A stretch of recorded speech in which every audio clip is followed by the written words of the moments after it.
Buenas, ingeniero.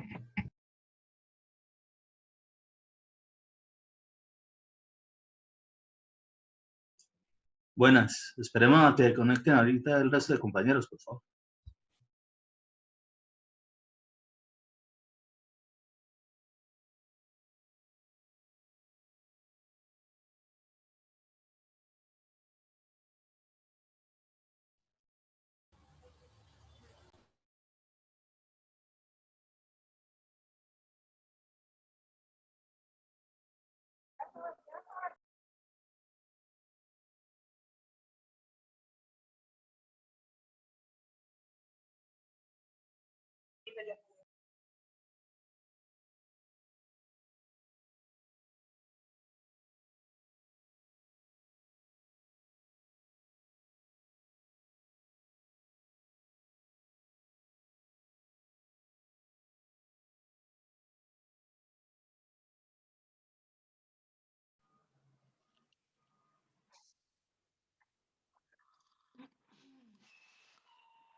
No sé.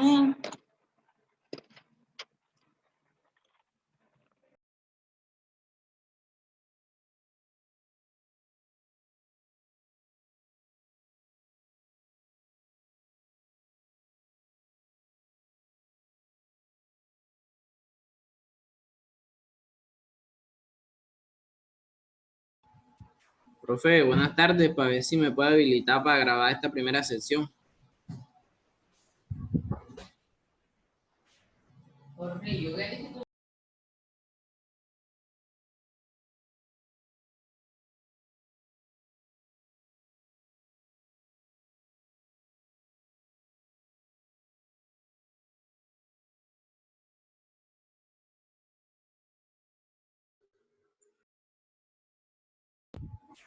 Profe, anda por ahí. Ahí está.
Listo, muchachos, ahora sí.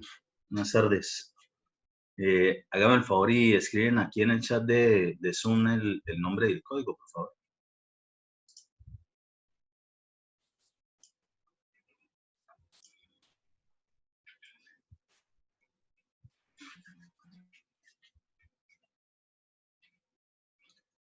Bueno, precisamente en la clase anterior habíamos tocado un poquito de cuestiones respecto de eso, de las cosas mínimas que hay que saber en materia de construcción sin necesidad de que seamos todos ingenieros estructurales ni nada por el estilo, pero pues, la parte de estructura es fundamental en cualquier ingeniero civil, sí.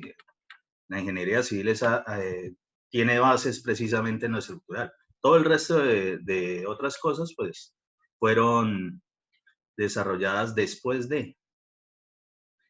Y pues normalmente para cuando nosotros llegamos a cualquier obra, pues nos van a contratar, obligatoriamente nosotros necesitamos para poder saber cómo nos vamos a desarrollar, qué vamos a revisar, cómo vamos a proyectar la forma de construcción del proyecto. Obligatoriamente nosotros tendremos que solicitar toda la información que tenga pues, esa obra, ese contrato. Y para el caso, pues, también hacemos cierto énfasis en lo que tiene que ver con las obras de contratos estatales. ¿Por qué? Porque es donde más tiene, primero, inversión en forma el Estado y pues los parámetros que se tienen para ese desarrollo de proyectos desde el punto de vista de interventoría, contratistas y demás en materia de ingeniería civil, pues obviamente se pueden extrapolar a cualquier proyecto privado. Entonces, dentro de eso, siempre nos va a tocar solicitar toda la información que se tenga. Entonces, ¿cuál es? Normalmente la parte precontractual, la parte contractual y de ahí obligatoriamente lo que son los estudios, diseños, ¿sí? Por tanto, los planos. De los planos, pues también necesitamos el presupuesto obligatoriamente y pues normalmente el cronograma. Con eso de base, nosotros ya podemos primero hacer una idea de qué es lo que vamos a desarrollar. Y segundo, pues vamos a poder, digamos, proyectar de pronto en qué partes va a estar como más complicada nuestra situación. ¿Qué ocurre normalmente? Que los diseños pueden estar malitos. Que las cuestiones que nos están entregando de planos puede ser ni siquiera que sean de la misma obra. Sí, eso es común verlo. Parece traído de los cabellos, pero es así. Otras cosas normales que pueden ocurrir es, por ejemplo, que no tenga absolutamente nada de cronograma. Es decir, presentaron algo simplemente por cumplir un requisito y no tiene absolutamente nada que ver con el desarrollo de la obra. Entonces, en todos esos casos, por lo menos el residente tiene que advertir o darse cuenta que eso está ocurriendo. El cronograma es algo básico que normalmente tendrá que desarrollar si es que no existe uno. Y pues cálculos de cantidad de obra, pues obligatoriamente es trabajo del residente de obra. ¿Qué no es trabajo del residente de obra? Específicamente rediseñar, ¿sí? Esos son contratos aparte. Entonces, pero sí tenemos siempre que generar informes, ¿sí? Alguna documentación donde podemos exhibir qué es o dónde se presenta la posible duda o de lo que se necesita alguna aclaración. Recordemos que absolutamente todos los planos de diseño tienen que ir firmados en original. Entonces siempre tendrá que haber la referencia de quién diseñó para poder solicitarle la respectiva aclaración o despeje de dudas a que haya lugar. Y ojo, la NSR10, el reglamento, tiene una parte específicamente para eso. Todo diseñador tiene la obligación de solventar cualquier duda respecto de sus diseños, ¿sí? Es decir, si lo contratan para diseñar lo que sea, instalaciones, estructura, cualquier cosa, y alguien no entiende en el momento de la obra o ve algo raro, simplemente lo llaman y esa persona, no, a mí ya me pagaron, eso fue hace como 1 año, 2 años que yo diseñé eso ya se me olvidó. Nada, ellos tienen la obligación, o nosotros en algún momento tendremos la obligación, de solventar cualquier duda o generar cualquier aclaración respecto de los diseños que hemos firmado o los que han firmado en su momento. Entonces, dentro de todos esos problemas, recordemos, son esos tres grandes grupos, lo que son los tecnológicos, los administrativos y los de costos, y tanto los tecnológicos como los administrativos en algún momento siempre se van a volver problema de costo, es decir, todo va a ser problema de billete.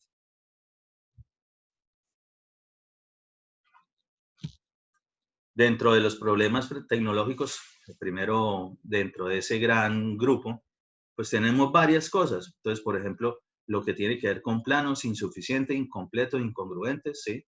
Es decir, que no llegaron todos los planos. Por obvias razones, ustedes tienen que saber cuáles son todos los planos que tienen que haber y exigir en un proyecto determinado. Ustedes tienen que identificar dónde dice qué tantos planos son según el proyecto. Incompletos, de pronto supongamos que apenas está la planta y faltan cortes, fachadas, bueno, todo ese poco de planos que ustedes deben saber que existen. Incongruentes, que resulta y acontece que nosotros vamos a construir una vivienda y lo que nosotros vemos de pronto es algún tipo de diseño estructural como para una cubierta de un coliseo. Entonces, uy, ¿cómo así? ¿Qué clase de vivienda es esta? Entonces, eso ocurre muy a menudo, que resulten planos de otros proyectos, de incluso algo que no tenga ni siquiera que ver. Puede haber una cuestión de planos de acueductos metidos con algo de edificación, perfectamente. ¿Por qué? Porque normalmente nosotros no somos los que directamente siempre dibujamos, ¿sí? Cuando diseñamos, algunas veces adelantamos algo de dibujo, pero por lo general uno siempre después de un tiempo delega a alguien, a cualquier delineante, que digitalice precisamente la información de los diseños. Y normalmente cuando tienen bloques o ya de, digamos, manchetas, es decir, los rótulos de los planos y demás, a veces se traen información de otra cosa. Entonces sí es común que eso pueda ocurrir. Nosotros obviamente tenemos que identificar, según sea el caso, qué es lo que se puede presentar respecto de ello. En materia de especificaciones, entonces, demasiado bajas para el tipo de construcción, excesivas para el género de la edificación, imprecisas, incompletas, inconsistentes. ¿A qué van las especificaciones? Recordemos que una especificación, primero, debe estar en los planos, ¿sí? Hace parte de la información que el mismo diseño nos tiene que brindar. Por ejemplo, información como qué tipo de materiales, como las resistencias tanto del acero, del concreto, según sea el caso.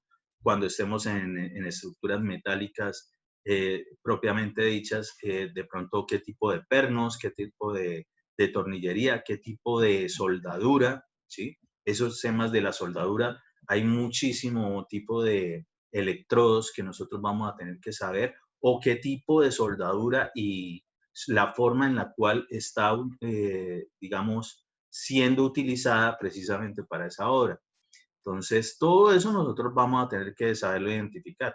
Por eso en algún momento les haré algún énfasis respecto de lo que tiene que ver con estructuras metálicas, que normalmente es algo que siempre se deja como muy al final y casi nunca se llega a desarrollar de pronto en otras asignaturas.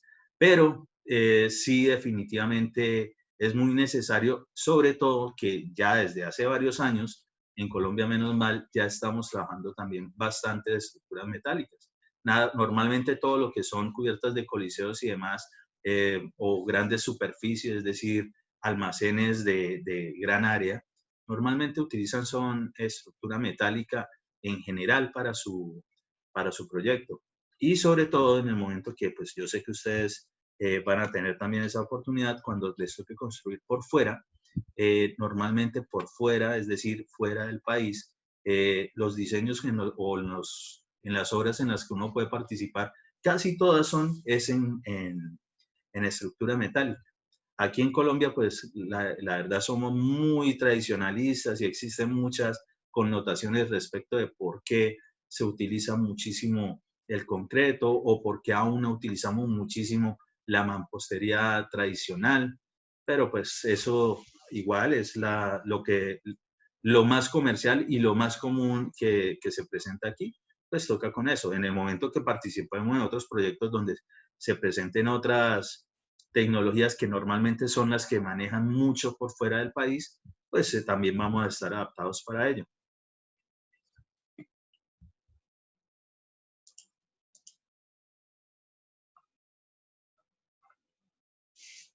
Por favor, los que faltan por escribir ahí en el chat el nombre y el código.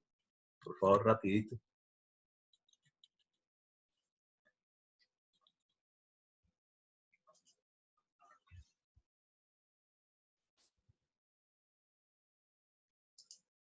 En materia de especificaciones, nosotros también te podemos identificar. Y ahorita vamos a ver que, digamos, mucha información va a estar interrelacionada con otros problemas que vamos a ver más adelante. Entonces, no, esto, al igual que como es la construcción, no es que esté, digamos, desligado, sino que se sigue concatenando todo, todo está entrelazado, todo está conectado como en Dark. Y así es la construcción. Entonces, respecto de lo que son especificaciones, por ejemplo, también es fácil identificar, o por lo menos sería como de sentido común entender de que tal vez para un puente el tipo de resistencia del concreto será mucho más exigente que para una casa típica de un piso, 2 pisos, hasta 3 pisos, ¿sí? Entonces, si nosotros, por ejemplo, estamos participando en un proyecto como esos, la construcción de un puente, sea digamos, atirantado, colgante, simplemente con estilo, bueno, en fin, cualquiera que sea, grande, pequeño, siempre de todos modos uno se imagina que pues, ese tipo de estructuras debe tener como más resistencia, sobre todo si son en concreto reforzado. Entonces, si nosotros llegamos a ver un proyecto de esos que habla es de concreto, por ejemplo, de 21 megapascales, que más o menos tiende a ser la típica dosificación 1,3, 1,3,5, que para poder elaborar el concreto, que es normalmente lo que vemos en cualquier casita, pues uno de una vez como que, bueno, ¿y aquí qué? ¿Por qué no hay como tanta exigencia? Entonces son cuestiones, digamos, que uno puede evidenciar. O por el contrario, cuando son demasiado. Para una casa de 2 pisos, que no sea de pronto una situación tal de que las luces salen de lo convencional de medidas típicas de más o menos eh, frentes que oscilan entre los 6 a los 8 o 9 metros y fondos de más o menos de los 17 a los 30 metros de fondo. En esas áreas, la verdad, decir que es que se necesita para las grandes luces concretos de 28 megapascales o incluso de mucho más altos, pues uno también como, bueno, ¿y aquí qué? ¿Esto a razón de qué? O por ejemplo, empezar a encontrar en estructuras típicas para esas viviendas que no salen de lo convencional, ¿no? Obviamente hay viviendas que son de alta gama donde pues son edificios, entonces tienen obligatoriamente otras connotaciones de estructura. Pero en estas normales también encontrar, por ejemplo, de que digan refuerzos de 7/8, de 1 pulgada, ¿sí? Pues uno dice, bueno, ¿pero qué? O sea, casi que ni le van a caer dentro de las secciones que vamos a tener prácticamente de columnas de confinamiento. Entonces, ¿de dónde van a salir ese tipo de diseños? Entonces, esas son cosas lógicas que nosotros debemos identificar. Se proyecta con deficiencia, construido con especificaciones más bajas, tecnología deficiente. Bien, bueno, de tecnología deficiente habla más, ahí sí, de cuestiones que nosotros podríamos estar generando dentro del proyecto. Lo otro, realmente nosotros no tuvimos nada que ver, se supone, ¿sí? No es que nosotros típicamente diseñemos y nos contraten como residentes de esas obras, no. Normalmente el que está diseñando se dedica al diseño y el que está es residente de obra es casi siempre solo para eso. No es que no diseñen en algún momento, pero en esos trabajos típicamente es así. Entonces, una vez más se supone que esa información ya se tiene, pero al momento de tecnología deficiente, de pronto nosotros sí podemos tener cierta injerencia en determinar cómo vamos a desarrollar ciertos procesos constructivos y por tanto determinar qué clase de maquinaria de equipos vamos a utilizar o revisando los análisis de precios unitarios, es decir, los APUs, donde viene lo que es mano de obra, materiales, equipos, ¿sí? Herramienta menor, toda esa vaina, pues ahí podemos determinar qué tipo de maquinaria estaba cotizada en su momento. Y eso nosotros también tenemos que tenerlo en cuenta para poder desarrollar cualquiera de nuestras obras, ¿sí? Tampoco es que nosotros debamos partir todo eh, solamente por intuición o por el conocimiento de experiencia.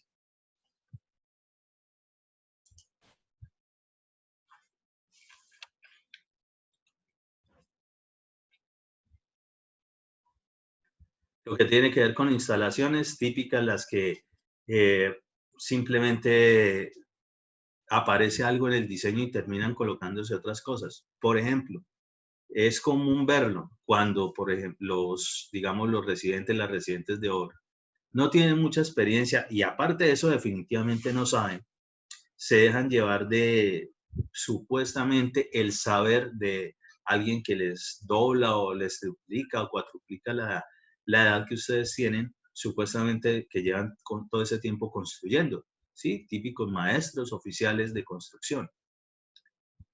Sobre eso definitivamente siempre les hago énfasis. Una cosa es que sí, ellos pueden tener todo ese tiempo desarrollando esa labor, pero no todos son buenos ni todos lo han desarrollado correctamente. Entonces, ustedes son los que sí tienen que saber para incluso cuando se les presenten esas situaciones, pues saber corregir para que esa persona pues no siga cometiendo esos errores, no solo con uno, sino con los demás colegas, ¿sí? Eso es, la ingeniería civil es una sola. Entonces, pues eso no es nada agradable ver problemas constructivos con, así sean de otros colegas que sean competencia de uno, no, para nada. Entonces tienen la costumbre, por ejemplo, en lo que tiene que ver con instalaciones hidráulicas o sanitarias, de que ni siquiera miran los planos, sino que empiezan a atender, digamos, trazados, ¿sí? De instalaciones casi a puro pálpito, ¿sí? Como un sentir que tienen ellos de por dónde deben ir las instalaciones. Y eso no es así. Si es un proyecto bueno, se supone que contrataron a alguien que diseñó. Entonces hay que continuar con eso. Tienen la costumbre de meterle tubería de media absolutamente a todo.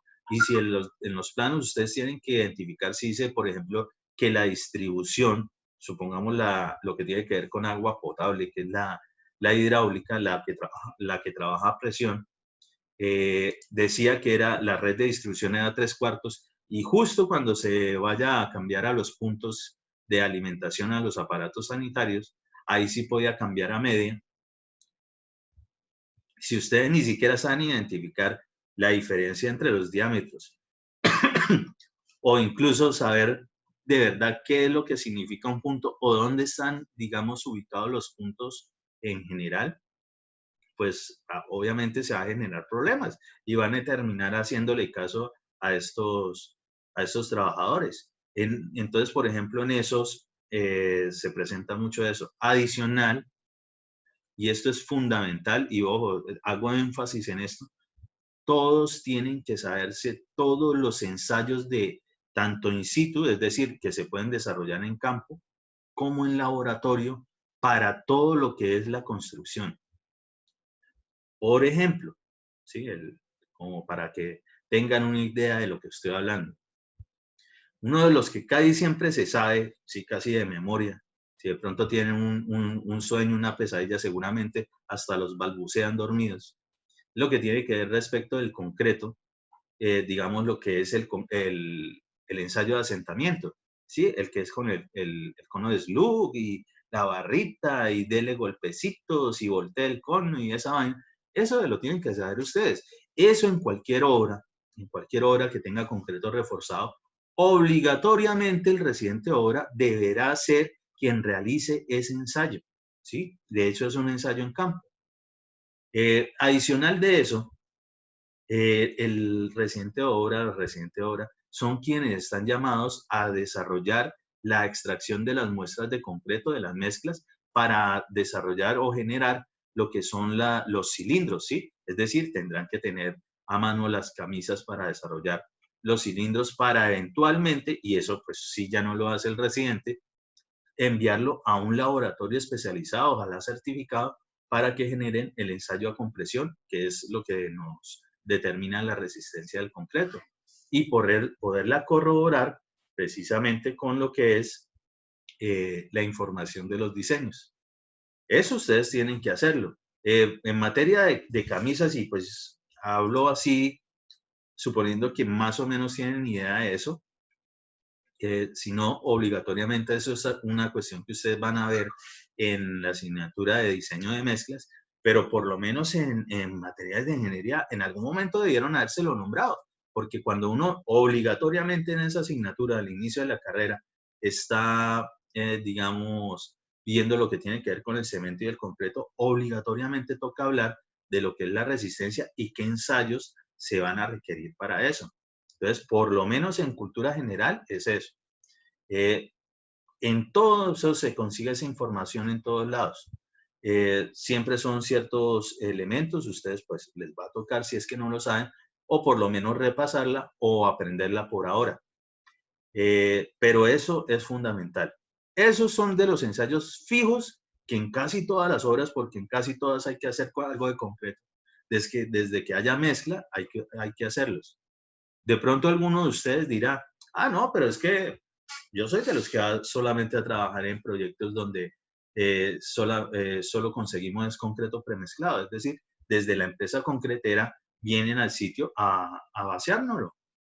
Y sí, obviamente esas concreteras normalmente siempre llegan con su certificado de diseño de mezclas, sus certificados de pronto resistencias de los concretos para esas mezclas. Muy bien. Y ahora, por favor, los quiero escuchar. ¿Ustedes creen que porque esa empresa traiga ese papel, eso es una garantía, digamos, absoluta respecto de las resistencias del concreto? ¿Ustedes qué creen que podría ocurrir ahí? ¿O qué harían ustedes en ese caso? Simplemente que llegan a trabajar, los van a contratar para cualquier proyecto, una constructora, un contratista, y de entrada les dice, no, yo ya tengo negociado todo el concreto con tal concretera de marca. ¿Ustedes qué empiezan a hacer respecto de eso cuando lleguen precisamente los mixers, que son la maquinaria pesada que tiene el trompito, donde traen la mezcla en cierto movimiento, precisamente para que no genere aún el fraguado o empiece a fraguar? ¿Qué creen ustedes que tienen que hacer o qué harían? O simplemente también puede ser una respuesta, simplemente se atienen a esa información. ¿O qué consecuencias creen que tiene precisamente solo contar con esa información? ¿Qué creen ustedes? No, ingeniero, porque digamos que una labor o un deber que nosotros tenemos como ingenieros es como verificar lo que se trae a la obra, ya sea material, ya sea cualquier cosa, tenemos que verificar y pues debemos verificar que el concreto cumpla así nos den el certificado, debemos verificar eso. Sí, correcto. Sí, de hecho sí, es eso. Sí, la gran mayoría de los materiales que nosotros solicitamos en una obra, casi todo viene certificado. Muy bien, excelente. Pero de ahí a que eso sea verdad, el papel aguanta todo. Eso es una frase típica. Y por tanto, ahí sí nos toca a nosotros ser bastante, digamos, desconfiados en todo sentido respecto de construcción. No confiar totalmente en esa información. ¿Sí? Ingeniero, ¿qué pasa cuando, digamos, a ellos le dan a uno el certificado de que el concreto cumple con todas las especificaciones, pero uno verifica y no es así, o sea, no cumple con lo Sí, que no uno necesita? cumplió. Supongamos Sí. que la resistencia que tenía que llegar era 28 megapascales, pues a partir de los 28 días, y supongamos que esta ya va en el día 14 y apenas llevará por ahí 17 megapascales. Es decir, la proyección de la curva de resistencia del concreto no va a llegar. En esos casos, primero, se supone que cuando se contratan ese tipo de empresas, pues también se le exige una garantía. Así como ustedes ya todos saben todo el manejo de pólizas que tienen que haber en todos los contratos, pues a estos también se les exigen pólizas, ¿sí? O sea, eso hace parte normalmente de esas negociaciones. Entonces, dentro de esas pólizas, obligatoriamente tendrá que venir de que si por alguna razón se tiene algún problema respecto de las resistencias de esa mezcla de concreto que se le está comprando, que se le está adquiriendo, ellos asumirán la responsabilidad de todos los gastos que acarree, digamos, solventar ese problema. Obligatoriamente debe ser eso. Ahora, si son de pronto, porque eso puede ocurrir, que se vinculen con personas simplemente que pues no tienen ni idea de eso, que asumen de que toda la información que traen esas concreteras es la verdad absoluta, pues ustedes están, digamos, tienen la responsabilidad de hacerle ver eso a sus jefes. Ojo, no, por más de que ellos traigan, nosotros vamos a hacer nuestros ensayos, pero ustedes qué póliza le están exigiendo. Entonces, ¿cómo así? ¿Y eso qué significa póliza? Ah, no, pues un documento donde pues ellos respaldan, tienen una garantía de eso que nos están entregando. Y en caso tal, pues ellos van a responder, porque si no nos toca responder, o mejor dicho, a nosotros no, a ustedes que son los dueños del proyecto. Uy, apenas les toca el bolsillo, de una vez todo el mundo se timbra. Entonces, para ese caso, entonces ustedes tendrán que hacerle ver eso a sus jefes. Pero sí, ellos normalmente siempre los traen cualquier papel. Y no necesariamente tienen que ser de verdad el de la mezcla, incluso puede ser de otras mezclas, donde sí cumplía. Pero entonces nosotros en las obras tenemos que sacar precisamente para desarrollar ese tipo de proyectos. De hecho, es una de las cosas que se ha venido exigiendo en las últimas prácticas empresariales de ingeniería civil, que cuando estén con las mezclas le hagan, digamos, el estudio veraz del diseño de la mezcla y por tanto ojalá que se puedan mandar a desarrollar la rotura de los cilindros. Pero por lo menos el residente o el practicante en ese caso tiene que haberlos tomado, tiene que saber hacerlos. Ya se va a acabar esta sesión, ya les envío el nuevo link.